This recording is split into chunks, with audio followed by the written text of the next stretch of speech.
결국은 복종케 될 수밖에 없어요. 그 주권 앞에 그 하나님의 어명을 거스릴 존재가 없습니다.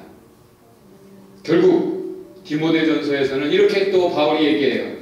결국 finally 복종치 않는 모든 자들을 심판하신다.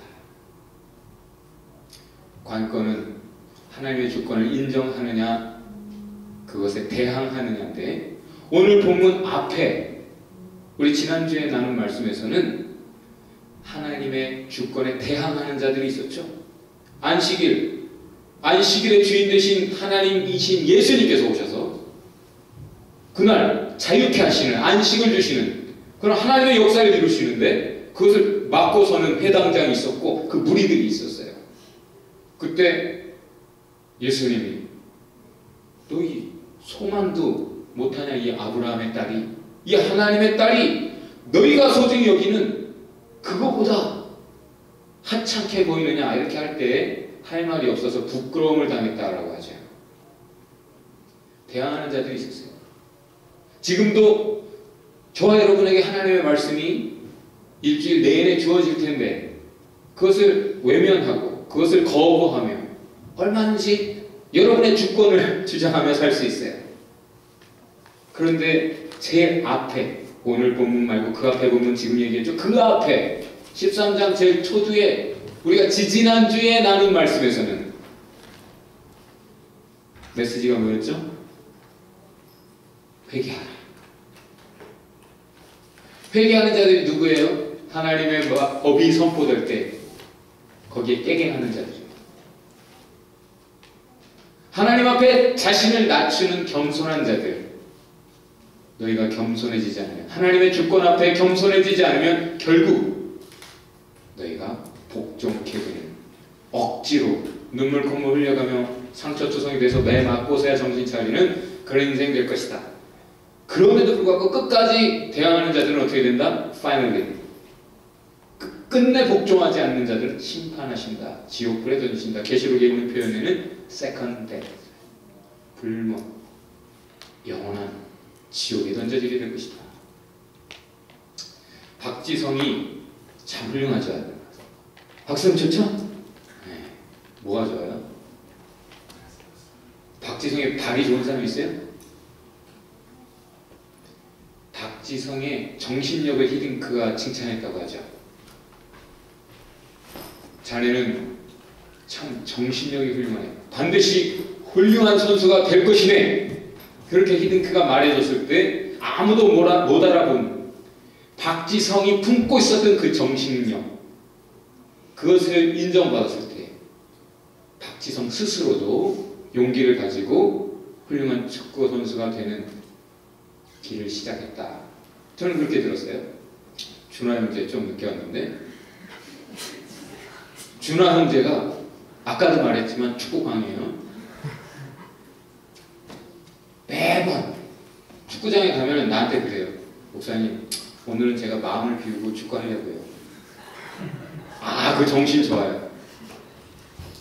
그날의 플레이는 플레이어의 정신에 달려 있습니다. 사실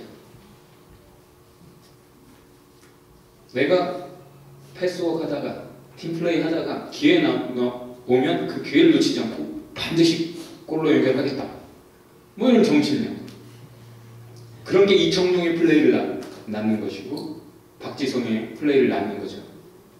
바로 정신력이에요. 모두가 흐트러질 때 이청용은 그때가 기회라고 생각한 거예요. 정신력을 흐트러지지 않고 붙잡고 있었던 거죠. 여러분, 정신줄 놓으면 안 됩니다. 정치인들이 제가 국회의원이 되면 뭘 하겠습니다 하는 공약보다 그들에게 정말 있어야 될 것은 바른 정신, 마음가짐이에요. 사람의 속에 무엇이 있는가를 봐야 됩니다. 여러분, 결혼할 상대를 고를 때 어떻게 입었는가, 뭘 가졌는가, 그거 하나도 안 중요해요. 이 사람 속에 뭐가 있는가. 미래를 결정짓는 그 사람의 가장 중요한 코어는 그 사람이 무엇을 품고 있는가죠. 그래서 예수님도 이렇게 말씀하세요. 너희가 내 안에 거하고 내 말이 너희 안에 거하면 무엇이든지 구하라 그리하면 이루리라. 주님의 말씀이 우리에게 있으면 하나님의 역사가 있게 됩니다. 잘 되는 나라, 결국 좋은 사람, 좋은 정치인이 있는 나라는 잘 될 수밖에 없어요. 결국 드러나는 것이 뭡니까? 그 사람이 품고 있는 것이죠. 그 사람이 품고 있었던 것이 결국 드러나는 거예요. 작은 고추가 맵다라는 말이 있습니다. 무슨 뜻일까요? 작다고 깔봤는데 결과가 예상과 다르더라. 오늘 말씀도 마찬가지예요. 작은 겨자 씌워갖고 적은 누룩과 같지만 놀라운 역사를 이루더라. 다 같이 해봅시다. 옆에 분에게 손을 잡고 네 시작은 미약하였으나 네 나중은 심히 창대하리라. 엘리야가 하나님 앞에 기도했는데 하나님 비를 주옵소서. 3년 반이나 비가 안 왔으니 얼마나 비가 많이 내려야 됩니까? 지금 이 죽어가는 세상이 살려면 얼마나 많은 비가 쏟아져야 되겠습니까? 큰 비를 기도하는 거예요. 하나님이 큰 비를 주시겠다고 약속하셨고 그 말씀을 품고 기도를 시작했는데 기도를 했는데 자, 비가 오려면 뭐가 있어야 되죠? 구름이 있어야 되는데 맑은 하늘입니다. 그런데 7번 간절하게 7번을 기도하는데 한 번 기도하고 또 가서 보고 한 번 기도하고 또 가서 보고 안 보이더니 7번째에 저 바다에서 작은 손바닥만한 구름이 조금 피어오르는 것 같더라는 거예요. 여러분 같으면 어떻게 하겠어요? 저거 가지고 어떻게 저 정도는 안 되는데 이렇게 생각했을지 몰라요. 근데 엘리야는 뭐라고 합니까? 왕이시오, 마차를 끌고 가십시오. 큰 비가 내려서 당신이 가는 길이 막힐까 두렵습니다. 여러분, 작은 시작을 멸시하는 자가 누구냐? 이것이 스가랴서에서 하나님께서 말씀하십니다. 스가랴서 4장 10절에 작은 시작을 무시하는 자가 누구냐? 여러분, 죽는 듯 죽지 않는 것이 참입니다. 죽으신 듯 다시 살아나신 분이 예수이십니다. 하나님의 나라는 시작이 아무리 작을지라도 가다가 뭐 좀 죽어가는 것 같을지라도 죽지 않아요. 반드시 하나님의 나라를 이루게 되어 있습니다. 연약한 것, 강력한 것이 진리입니다. 연약해 보였지만 인간 예수는 놀라운 전능하신 하나님이셨습니다. 참 교회는 반드시 생명력으로 놀랍게 파워풀하게 하나님의 나라를 이루어가는 것입니다. 순모성은이가 지난주에 갔잖아요. 같이 밥을 먹는데 그러더라고요. 참 목사님 참 교회가 희한한 것 같아요. 아멘교회 참 희한해요. 누가 가면 꼭 누가 오던데요. 우리가 가면 누가 올 줄 믿습니다.